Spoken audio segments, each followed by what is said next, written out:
Nosso assunto de hoje é os Estados Unidos na profecia bíblica.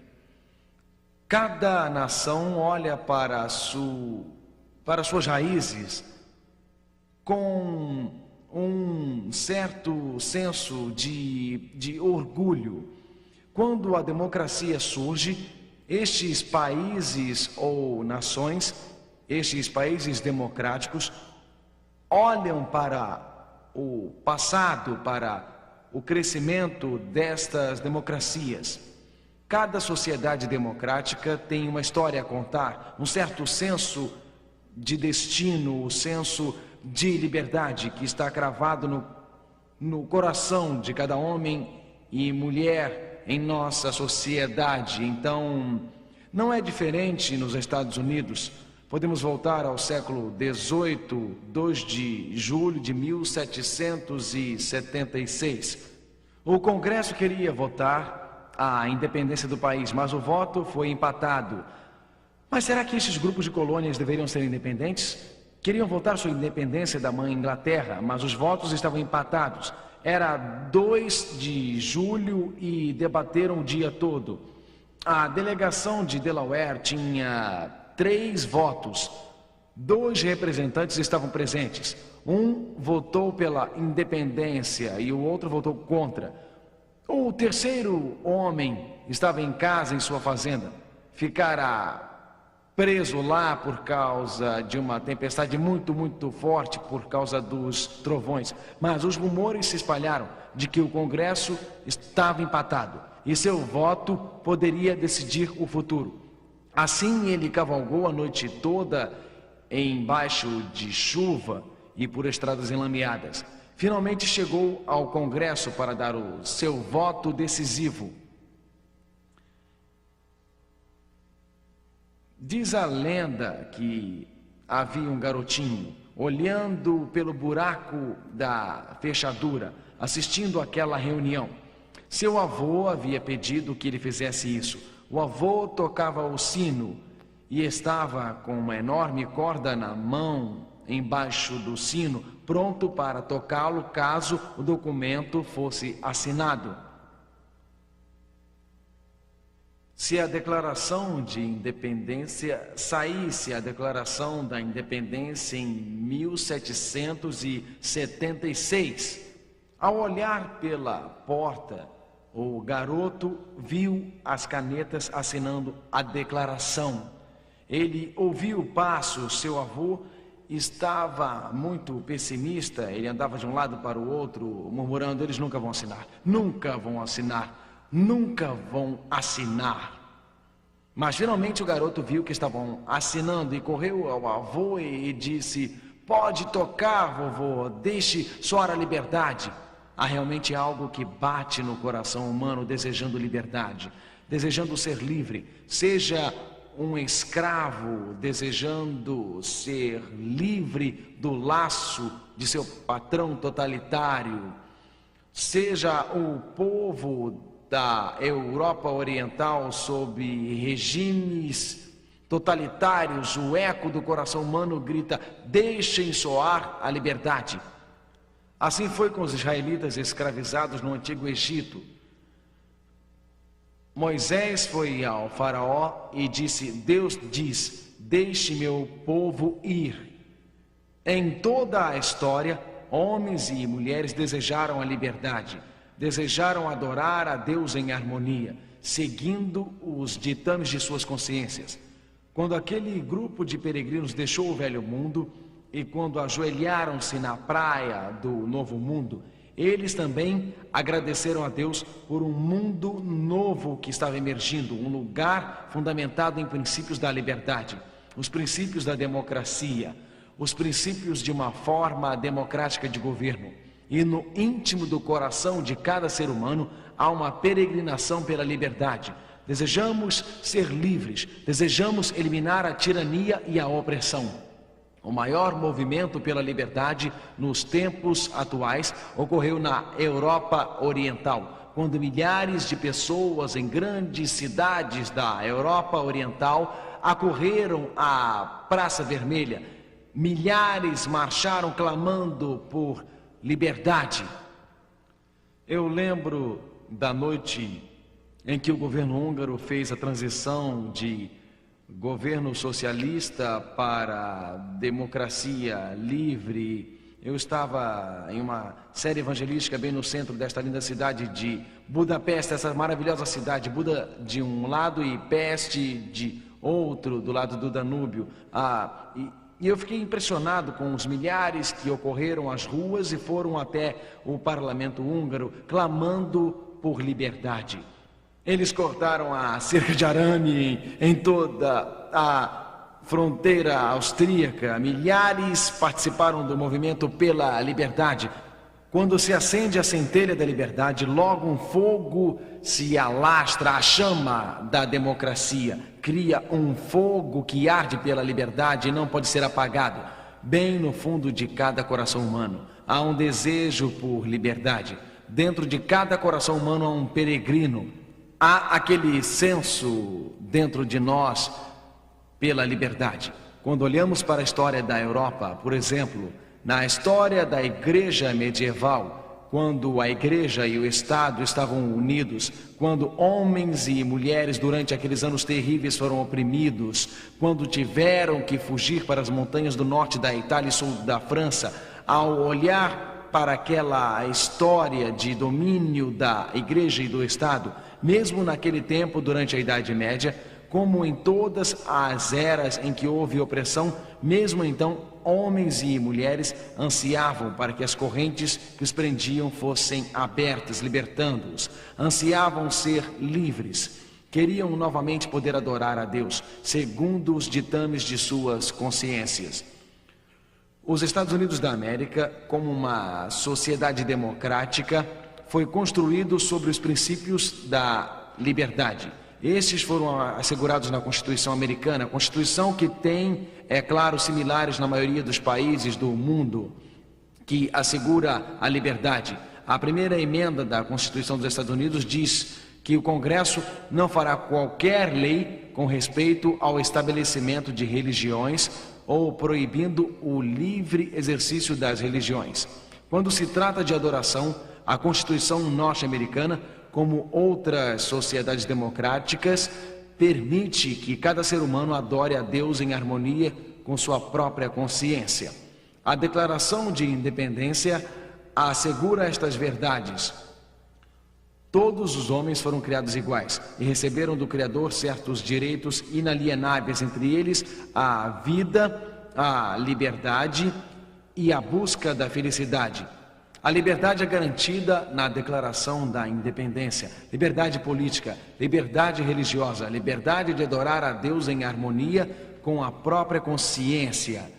Deus respeita a liberdade humana, mas estamos chegando a uma crise nos dias finais da história do mundo, em que uma das grandes questões será a questão da liberdade. Deus respeita a liberdade humana.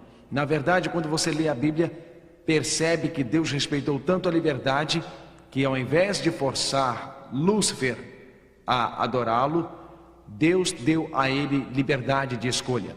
Sabem, muitas vezes me perguntam, pastor, por que Deus não programou Lúcifer? Por que Deus não forçou Lúcifer a adorá-lo? Porque Deus dá valor à liberdade. A essência do que significa ser humano, a essência do que significa ser criado à imagem de Deus é ter a capacidade de escolher, adorar a Deus livremente. Deus dá tanto valor à liberdade que esteve disposto a dar a Lúcifer a capacidade de tomar a decisão errada. Adão e Eva, no jardim do Éden, não foram forçados a servir a Deus, não foram coagidos a servir a Deus, porque força e coerção são contrários ao governo de Deus. Deus dá valor à liberdade, Deus dá valor à escolha. No livro de Josué 24, verso 13, está escrito, leiam comigo por favor, escolhei hoje a quem servais. Deixem soar a liberdade, onde há opressão, que venha a liberdade. Deus diz, escolham por si mesmos. Pode haver uma mulher ouvindo esta palestra que tem passado por terríveis lutas em sua casa, seu marido lhe disse: se for aquelas reuniões, eu vou me divorciar de você. Seu marido disse que se viesse estaria em perigo. Deus diz: escolhei a quem sirvais hoje. Liberte sua consciência, liberte a sua mente. A liberdade é a essência fundamental do reino de Deus. Há pessoas assistindo de vilas ortodoxas da Romênia. Ao virem as reuniões, são insultados, são perseguidos, eles são ameaçados e atormentados. Deixem soar o brado da liberdade. A consciência de homens e mulheres seja livre. Há lugares onde a igreja domina o governo de seu país, onde a igreja faz parte do governo, e o seu emprego está em risco se alguém se posicionar ao lado da verdade. Mas Deus diz: hoje escolhei a quem sirvais. Que venha a liberdade no coração de homens e mulheres em todos os lugares. Há um desejo de adorar a Deus em harmonia com sua própria consciência. Quando lemos o livro de Apocalipse, o clímax do Apocalipse, João olha para o céu e ouve o Cordeiro de Deus. Ele ouve Jesus Cristo fazendo um apelo. Leiam comigo, por favor, Apocalipse 22, verso 17. E o Espírito e a esposa dizem: vem, e quem tem sede, venha, e quem quiser, tome de graça da água da vida. Jesus diz: eu nunca vou coagir. O Cordeiro oferece a liberdade de escolha. O dragão força e coage. A única arma de Jesus é a cruz. Jesus nos convence por amor. Jesus nos ganha através do amor. Jesus nos dá a liberdade de escolha. Ele diz: venha e veja a coroa de espinhos em minha cabeça. Venha e veja o sangue escorrendo dos meus pulsos. Venha e veja os meus braços abertos, convidando a ser liberto de toda a sua culpa. Escolha o perdão para libertar-se dos grilhões do pecado e escolher o meu poder para libertar-se da tirania do velho mundo e ser levado ao céu quando eu voltar. Apocalipse diz: quem quiser, quem desejar, tome de graça da água da vida. Mas o dragão, a besta, no capítulo 13 de Apocalipse, força a adoração. O dragão, a besta, no capítulo 13 de Apocalipse, exige a adoração. Notem, a questão final do Apocalipse gira em torno da adoração e da liberdade de consciência. Quando olhamos para o clímax final, quando observamos o que está acontecendo no livro de Apocalipse, percebemos que as questões têm a ver com a adoração, têm a ver com a liberdade, têm a ver com os dias finais da história deste mundo. Voltemos ao livro de Apocalipse, Apocalipse 13, e vamos revisar o assunto da marca da besta. Vamos notar como os Estados Unidos e as democracias ocidentais se encaixam. As questões centrais do conflito final têm a ver com a adoração e a liberdade de consciência. Tem a ver com a habilidade de escolher. O dragão força a adoração. O cordeiro nos dá a liberdade. Vamos revisar o que estudamos na noite passada. O Apocalipse 13 é dividido em duas partes. Você tem o primeiro animal em Apocalipse 13, versos 1 a 10. E o segundo animal em Apocalipse 13, a partir do verso 11. E pus-me sobre a areia do mar, e vi subir do mar uma besta que tinha 7 cabeças e 10 chifres, e sobre os seus chifres 10 diademas, e sobre as suas cabeças um nome de blasfêmia. E a besta que vi era semelhante ao leopardo, e os seus pés como de urso, e a sua boca como a de leão. E o dragão deu-lhe o seu poder e o seu trono e grande poderio. Lembrem-se do que a Bíblia diz. A Bíblia diz aqui que a besta era como um leão, Babilônia, como um urso, Medo-Pérsia, como um leopardo, Grécia. Um leopardo com 4 cabeças e asas no dorso. E então a Bíblia diz que o dragão lhe deu o seu poder, seu trono e grande poder. Em Apocalipse capítulo 13, a primeira besta segue Babilônia, segue a Medo-Pérsia, segue a Grécia e segue a Roma pagã. Estudamos sobre esta besta de Apocalipse 13 na noite passada.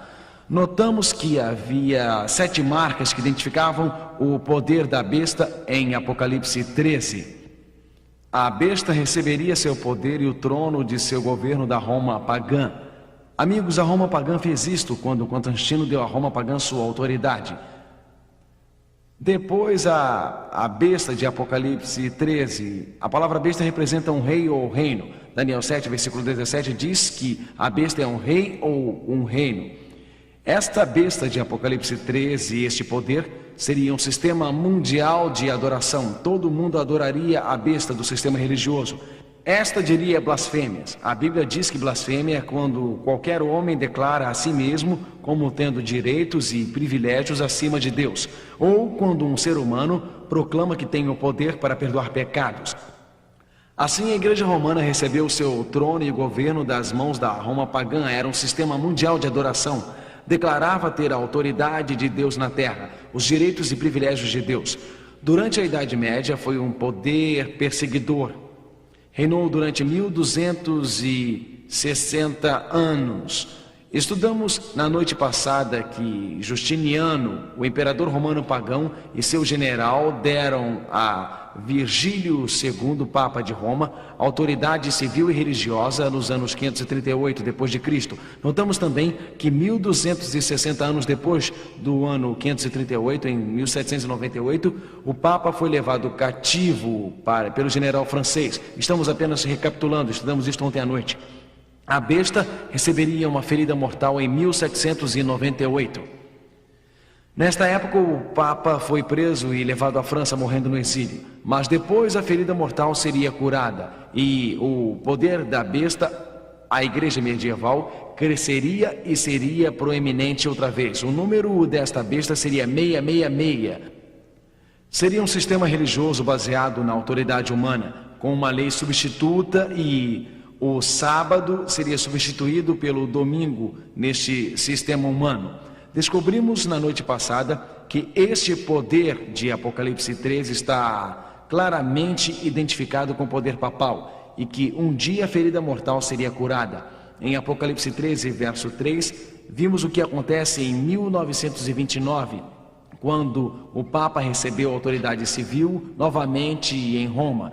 E novamente o mundo todo seguiria a besta. Outra vez a instituição adquiriria importância mundial. É neste contexto que o livro de Apocalipse descreve o surgimento, um novo mundo. No livro de Apocalipse, à luz desta primeira besta, à luz da igreja medieval, à luz do domínio do sistema político no fim dos tempos, que papel os Estados Unidos têm nisto, que papel as democracias ocidentais têm nisto e como a Bíblia descreve o surgimento do novo mundo, o que a profecia revela. O livro de Apocalipse descreve os Estados Unidos na profecia bíblica e como os Estados Unidos se encaixam neste cenário do tempo do fim. Não seria um tanto estranho se a Bíblia não descrevesse os Estados Unidos na profecia e a democracia? Realmente, se a Bíblia descreveu Babilônia e os impérios seguintes, se a Bíblia descreveu a queda do Império Romano e a Bíblia descreve estas nações por causa da influência delas sobre o povo de Deus, não seria estranho se a Bíblia não descrevesse os Estados Unidos e outras democracias ocidentais, como os Estados Unidos e essas democracias se encaixam neste cenário do fim dos tempos e na marca da besta. João nos dá alguma pista no Apocalipse sobre a importância dos Estados Unidos. João descreve outro poder que reinaria. Apocalipse 13, verso 11, após descrever o primeiro poder, o papado e a união da igreja com o Estado na Europa medieval, a Bíblia diz: "E vi subir da terra outra besta, e tinha 2 chifres semelhantes aos de um cordeiro, e falava como o dragão."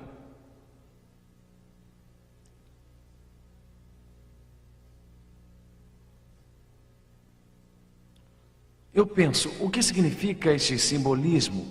Quem é esta segunda besta?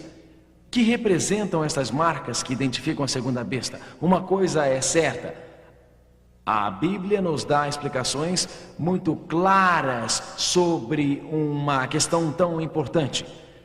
Quando surgiram os Estados Unidos? Quando este país começou a desenvolver a sua democracia. Aqui há informação para ajudar a entender esta besta. Uma coisa é certa: a segunda besta surgiria numa época específica. A primeira besta seria levada presa, está em Apocalipse 13, verso 10. E aquele que mata com espada deve ser morto com espada. Ao mesmo tempo em que a primeira besta vai presa, em 1798, o Papa é preso, Apocalipse 13, 10. A segunda besta está crescendo rapidamente, Apocalipse 13, verso 11. Então, seja lá quem for esta segunda besta, seja lá quem for este segundo poder, ele está se tornando importante, crescendo em autoridade perante todo o mundo, reconhecimento do mundo por volta do ano 1798. Foi nesta época que o primeiro poder foi levado cativo. Foi então que o primeiro poder, o Papa de Roma, foi levado pelos franceses, morrendo mais tarde no exílio. A Bíblia é bem clara. Em Apocalipse 13, verso 3, está escrito: "E vi uma de suas cabeças como ferida de morte."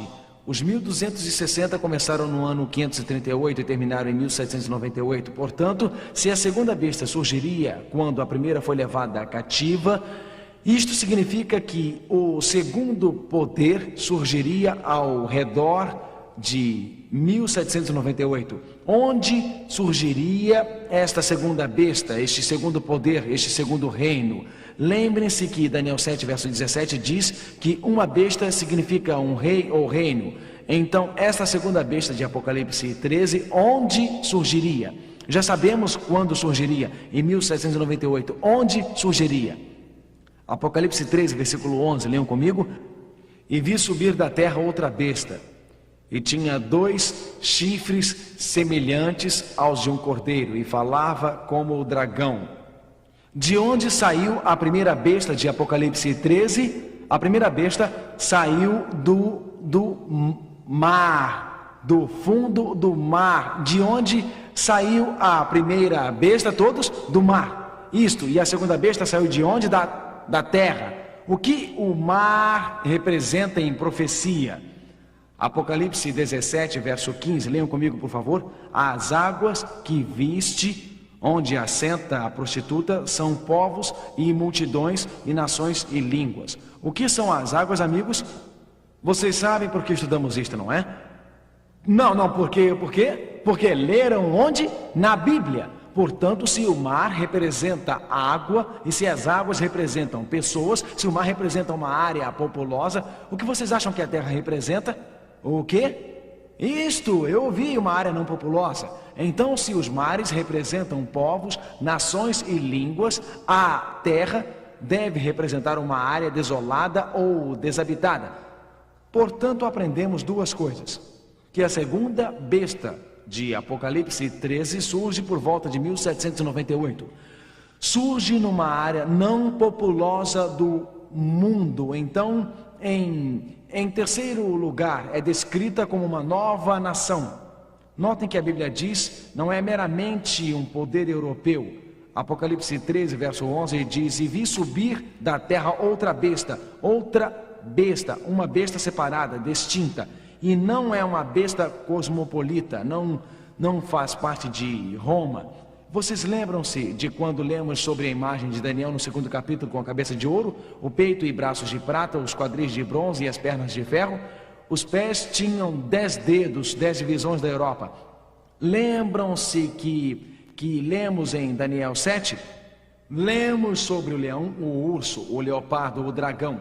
O dragão tem 10 chifres, as 10 divisões da Europa fazem parte da cabeça do dragão. 10 divisões da Europa. Isto é algo separado, não faz parte do sistema anterior. E vi outra besta. Vamos ler o que aprendemos até aqui. Vou parafrasear. Vi outra besta ou reino, subindo. A palavra subindo na linguagem original da Bíblia significa emergindo rapidamente. Portanto, vi outro reino ou império por volta de 1798 que iria adquirir importância mundial. Agora, que nação era esta? Num mundo que iria surgir numa área não populosa, cerca de 1798, como predisse a Bíblia. Que nação era esta? Os Estados Unidos da América. Diz que tinha 2 chifres como um cordeiro. O que isso significa? O fato de ter 2 chifres como um cordeiro. Qual é o significado destes 2 chifres como de um cordeiro?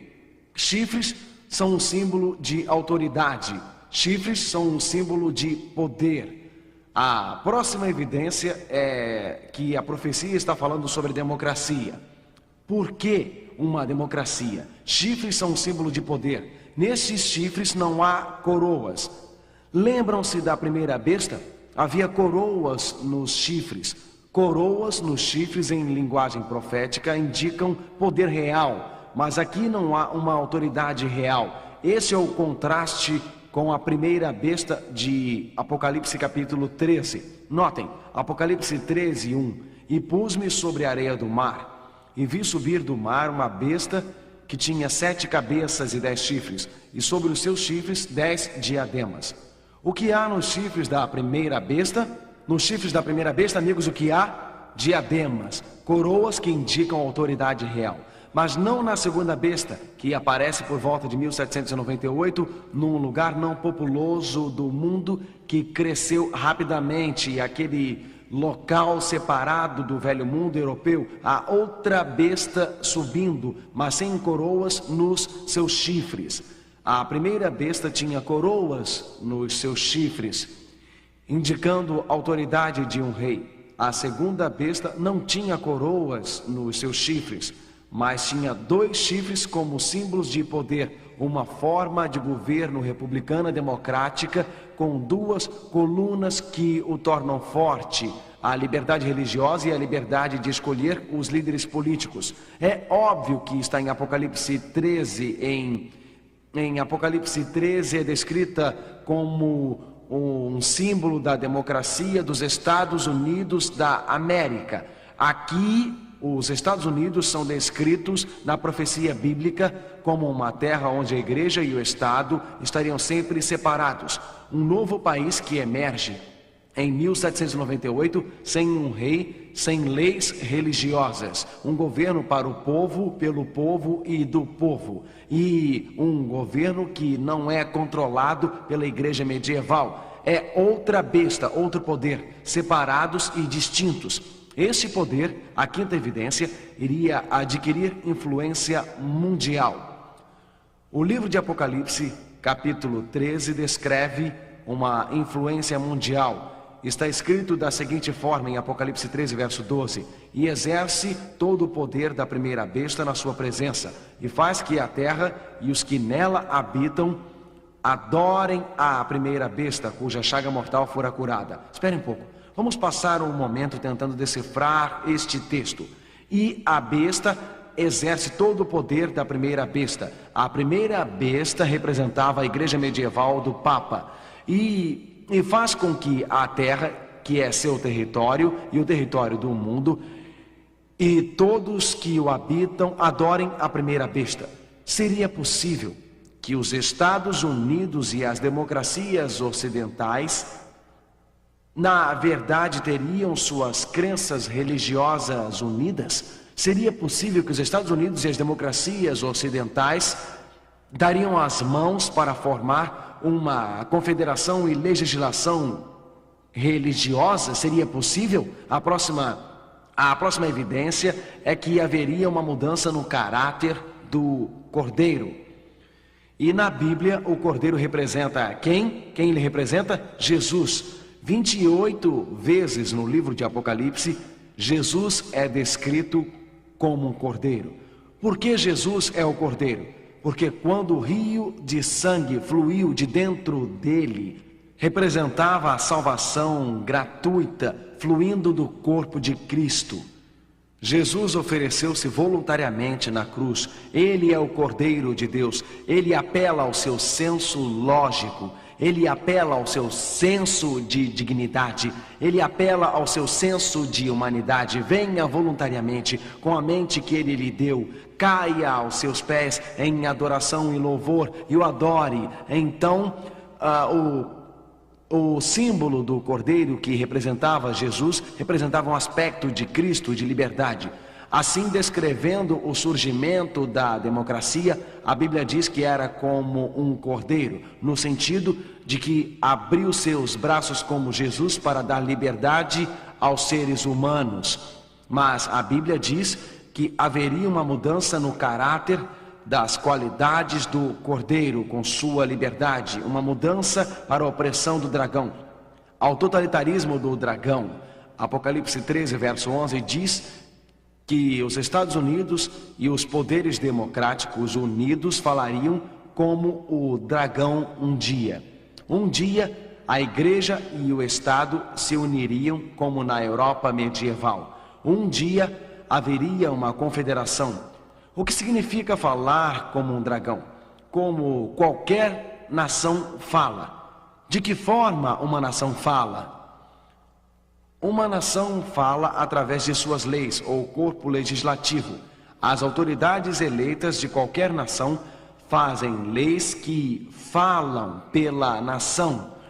Portanto, Apocalipse 13 descreve a mudança de um que fala como cordeiro, ou seja, leis que permitem a liberdade, para um reino que fala como um dragão, ou seja, leis que são legisladas para coagir. Notem que a Bíblia diz em Apocalipse 3, verso 12: e exerce todo o poder da primeira besta na sua presença, e faz que a terra e os que nela habitam adorem a primeira besta, cuja chaga mortal fora curada. Vamos continuar. Apocalipse 13, verso 15. Ao que esta união da igreja e Estado levará? Ao que levará esta união das nações democráticas sob os auspícios dos Estados Unidos com os poderes da igreja? O que vai ocorrer? Apocalipse 13, versos 15 e 16. E foi-lhe concedido grande poder para dar esse espírito à imagem da besta, para que também a imagem da besta falasse e fizesse que fossem mortos todos os que não adorassem a imagem da besta. No fim dos tempos, da mesma forma como a igreja e o Estado eram unidos na Europa medieval, de acordo com as profecias do livro de Apocalipse, isto ocorrerá novamente numa sociedade democrática e livre. A Bíblia é clara sobre o que vai acontecer em nosso mundo. A Bíblia prediz uma erosão de nossa liberdade quando a igreja e o Estado unirem-se novamente. A Bíblia é clara. Você pode perguntar como ocorrerá isto? O que realmente vai acontecer? Quais são os eventos que levarão a esta união da igreja e do Estado? E quando a igreja e o Estado unirem-se, vão tornar a marca da besta, o sinal ou símbolo do falso culto obrigatória. Como acontecerá isto? De que maneira acontecerá isso? Que eventos irão ocorrer? Há muitos livros sendo impressos que descrevem o cenário onde isto irá ocorrer. Apontam que nossa liberdade religiosa está sendo desafiada hoje. Você tem consciência de que nos Estados Unidos da América, neste momento, há um movimento para redefinir liberdade religiosa? Observe que o chefe do Supremo, William Rehnquist, escreveu recentemente num julgamento da Suprema Corte. Ele disse que o muro de separação entre a igreja e o Estado é uma metáfora baseada num exemplo histórico ruim. Isto foi dito por um juiz da Suprema Corte americana. Uma metáfora que se provou inútil para direcionar um julgamento. Deveria ser franca e explicitamente abandonada. Mesmo hoje, há aqueles que estão reavaliando a dura questão do muro de separação entre a igreja e o Estado. O documento de St. Louis, 29 de outubro de 1991, fez a seguinte interessante observação: à medida em que o século da Carta dos Direitos Humanos termina, a Suprema Corte está redefinindo o que significará liberdade religiosa no próximo século.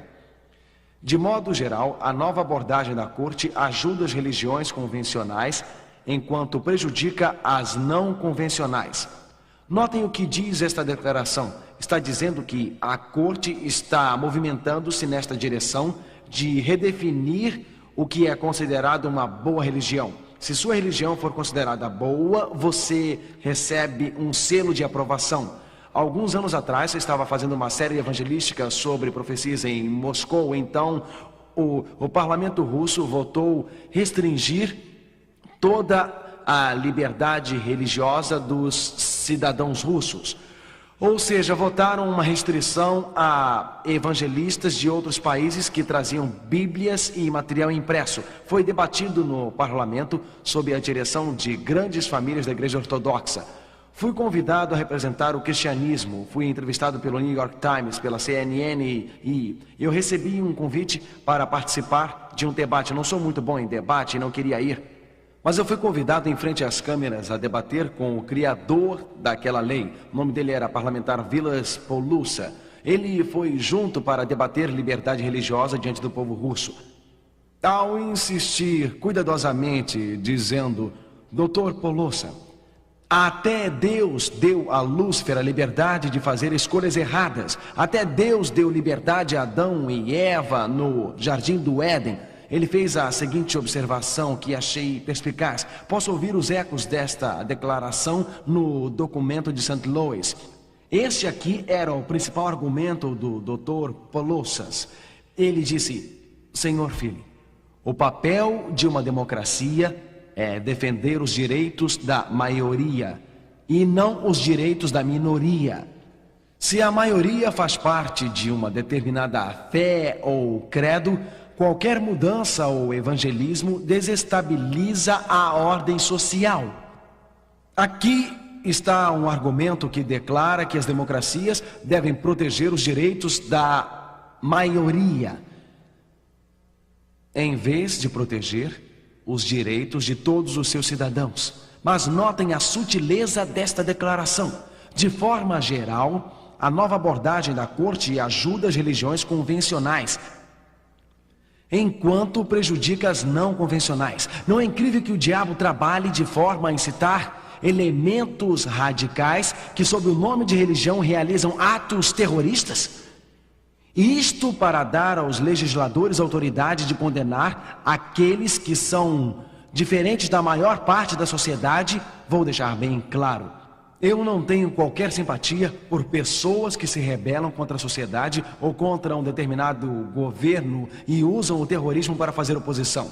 A Bíblia é clara quando diz: obedeça às autoridades acima de você. Na verdade, o apóstolo Paulo, em Romanos capítulo 13, diz: toda a alma sujeite-se às potestades superiores, em situações em que os mandamentos de Deus não estão em questão, em questões em que nossa obediência a Deus não está em jogo. Deus nos convida a sermos leais cidadãos na sociedade. Você diz amém a isto?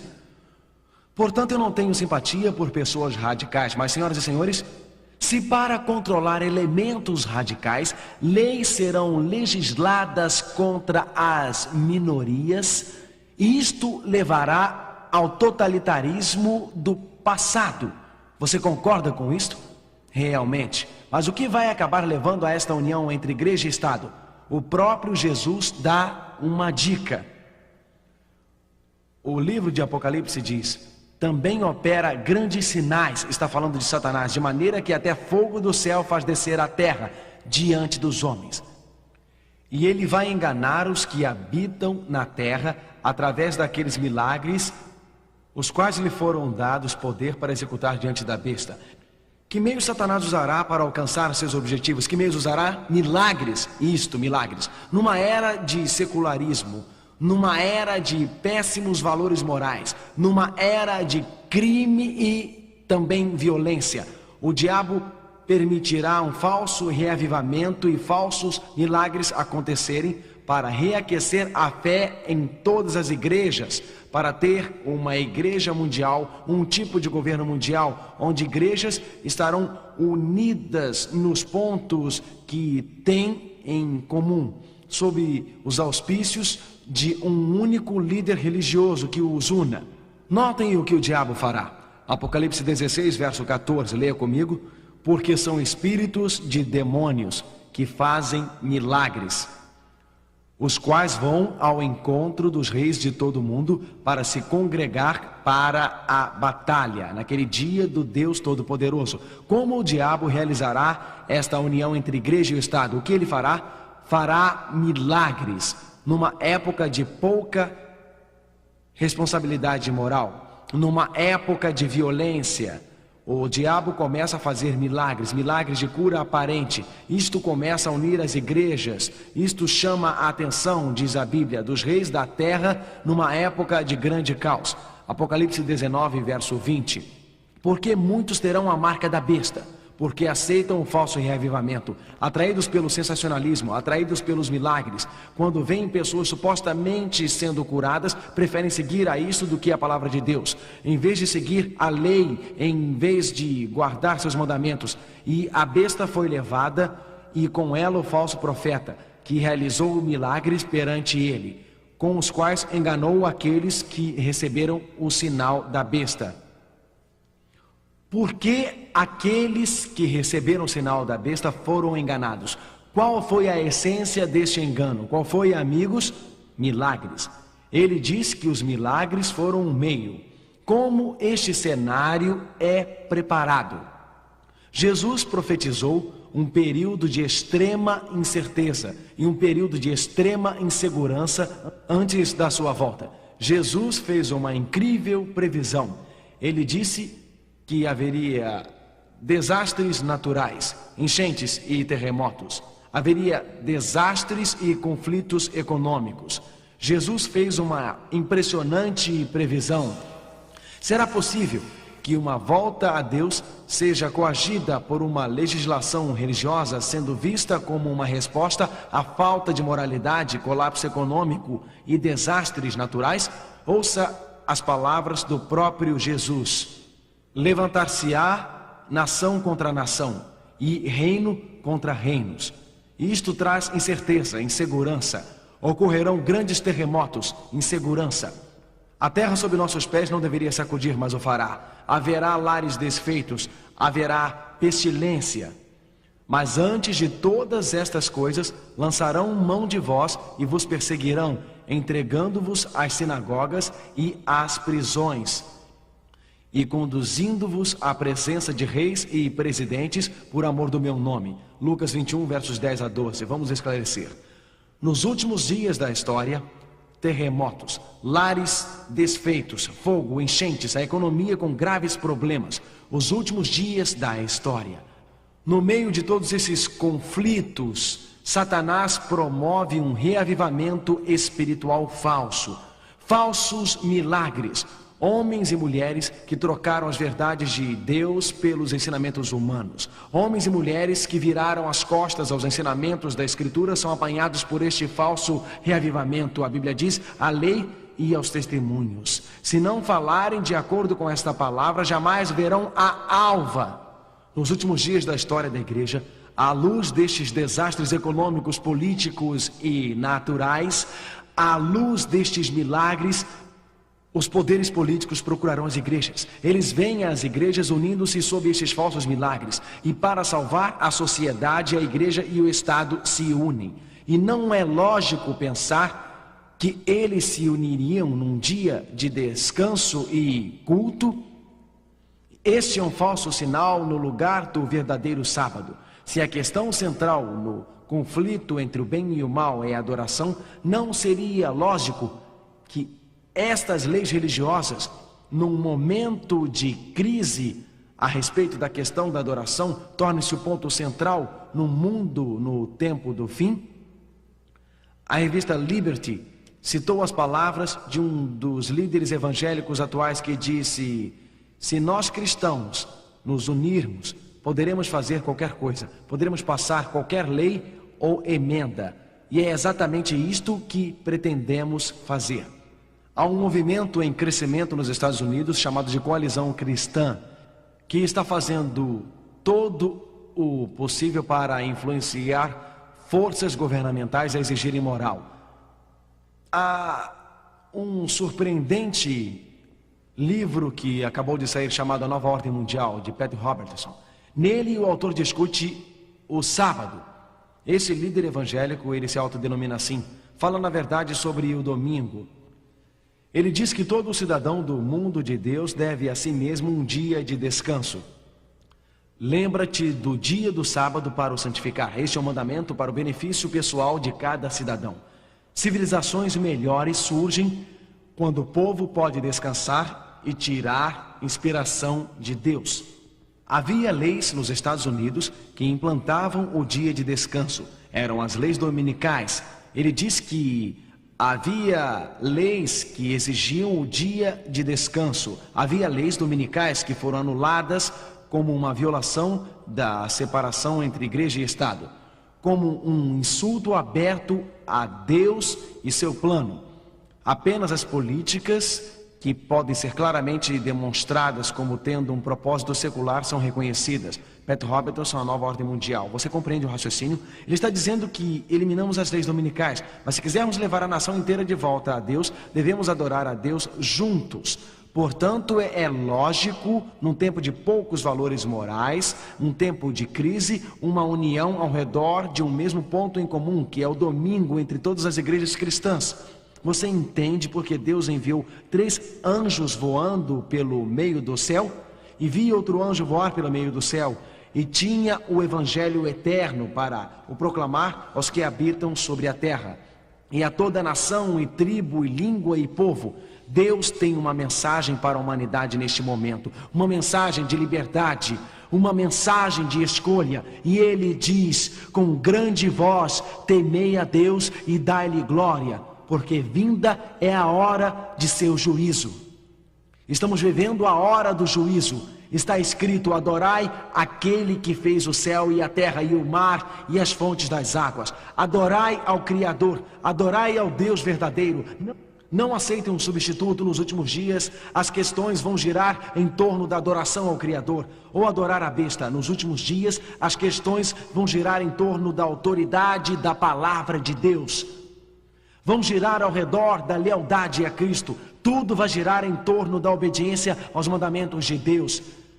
Apocalipse 14, verso 12 diz que quando o sábado for substituído pelo falso dia de descanso, quando a igreja e o Estado unirem-se, quando homens e mulheres leais à palavra de Deus forem oprimidos e perseguidos, Deus diz que ainda terá um povo. Ele os teve no primeiro século, quando foram queimados na estaca, fiéis a Deus.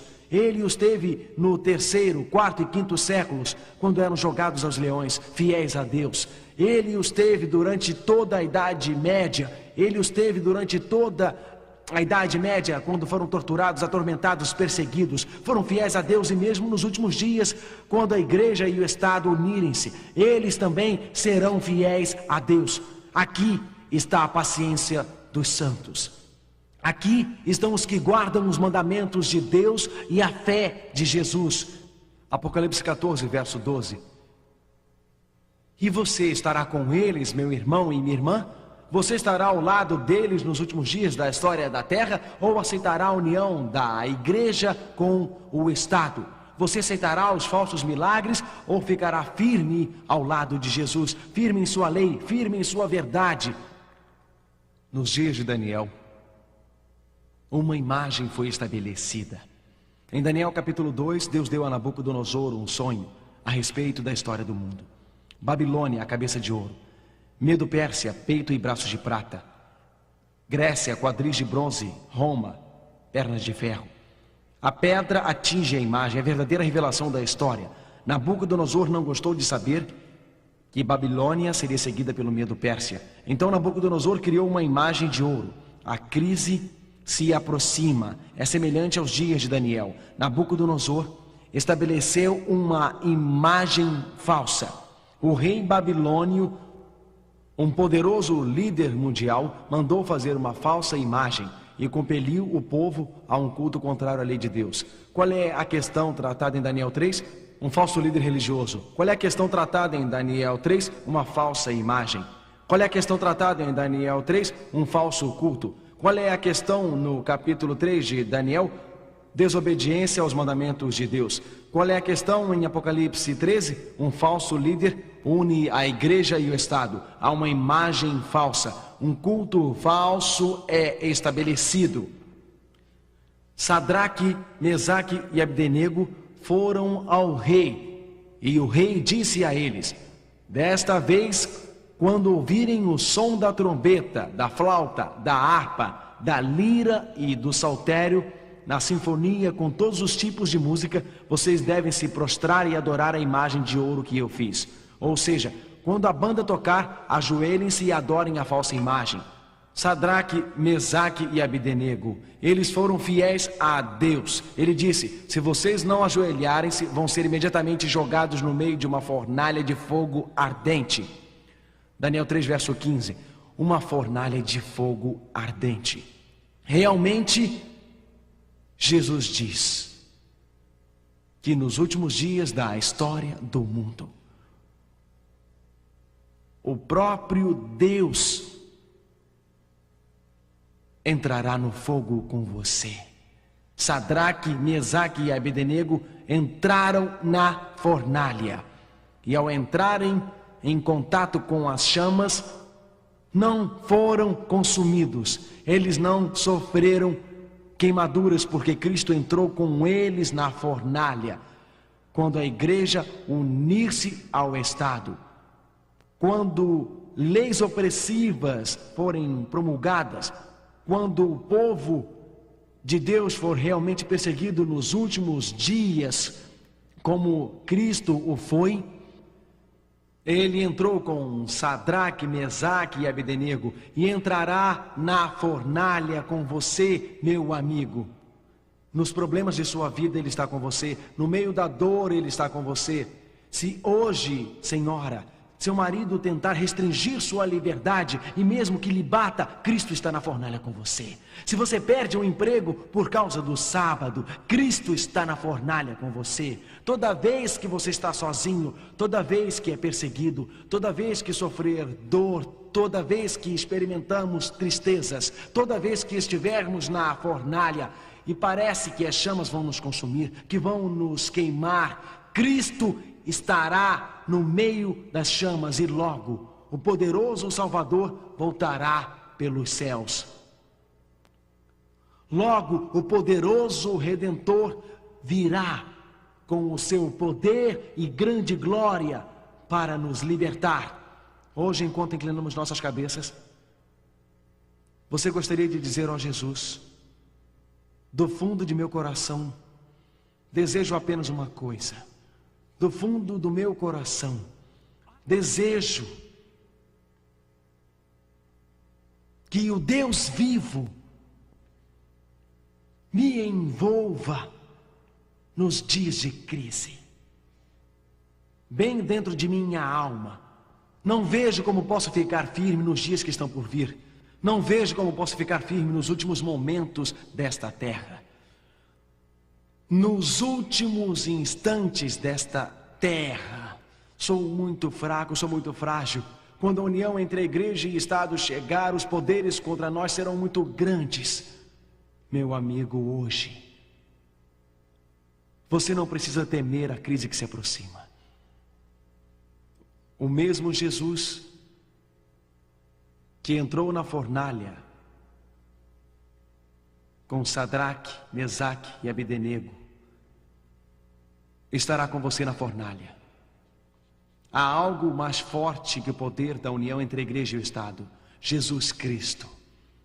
E há algo mais forte que todos os demônios do inferno: Jesus Cristo. Há algo mais forte que qualquer poder opressivo que tente tomar a nossa liberdade e ao poder de Jesus Cristo. Nas horas finais da terra, Cristo estende a mão para você e um grito no meio da noite. Eu sei que há pessoas que estão realmente lutando. Você sabe que Deus o trouxe a essas reuniões. Você sabe que Deus o está levando a tomar uma decisão. Mas você está preocupado com seus parentes. Está preocupado com seu marido. Está preocupado com sua esposa. Você está preocupado com a igreja da qual faz parte. Está preocupado com o que as pessoas de sua vila ou vizinhança vão pensar. Você não consegue ver como é possível você seguir e obedecer a Cristo por causa das pressões de outras pessoas ao seu redor. Meu amigo, vou falar gentilmente com você hoje. Como você poderá ficar firme quando se der a união da igreja e do Estado e quando uma lei religiosa for promulgada? Hoje, se você estiver lutando, vamos inclinar nossas cabeças. Se esta é a decisão que você sabe que tem que tomar, se é uma decisão que você quer tomar, mas você está lutando muito e precisa poder adicional de Deus para permanecer firme. Seu marido não pode tomar esta decisão por você, sua esposa não pode tomar decisão por você, seus pais não podem tomar esta decisão por você, seus vizinhos não podem tomá-la. Mas hoje, se você mesmo disser: Senhor, eu estou lutando, preciso de teu poder. Ao levantar suas mãos, Jesus não o desapontará. Ao abrir seu coração hoje, você receberá este poder. Você sairá daqui um homem diferente, uma mulher diferente. A certeza de Deus estará em seu coração e você poderá tomar esta decisão. Se você está lutando e precisa da força de Deus para tomar uma decisão, levante a sua mão enquanto oramos. Se você sabe que é uma decisão que deveria tomar, mas precisa do poder de Deus, precisa da força divina, levante a sua mão. Oh, meu Pai, Tu vês estas mãos. Tu conheces cada coração, conheces as batalhas que enfrentamos, conheces as fornalhas ardentes pelas quais passamos. Obrigado porque ao entrarmos nas fornalhas da vida estás conosco. Obrigado porque ao passarmos por dificuldades Tu estás presente. Obrigado por nos fortalecer hoje. Dá-nos a Tua paz hoje. Quando a crise começar amanhã, teremos aprendido a confiar em Ti. Hoje, ó Pai, abre nossos corações a Ti e ajuda-nos a sentir que nunca nos abandonarás. Ajuda-nos, Pai, a perceber que Teus braços estão ao nosso redor, que durante a crise estás conosco. Em nome de Jesus. Amém.